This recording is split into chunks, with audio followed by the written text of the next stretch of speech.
বলে টেস্টের তৃতীয় দিন দারুণ আত্মবিশ্বাস নিয়ে ইনিংস শুরু করে শ্রীলঙ্কা। ওপেনার প্রথম নিশাঙ্ক ও অভিষিক্ত লাহিড়ী শুরু থেকেই খেলেছেন ইতিবাচক মেজাজে।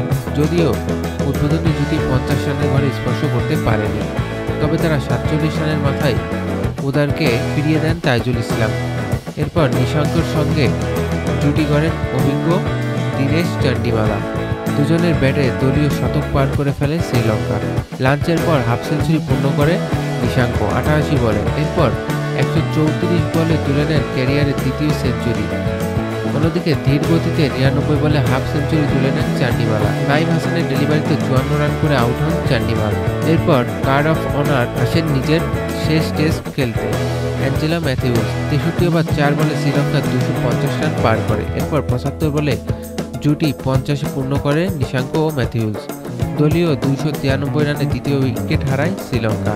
69 বলে 3টি 4 ও 1টি ছক্কায় 39 রান করে বিদায় নেয় ম্যাথিউস।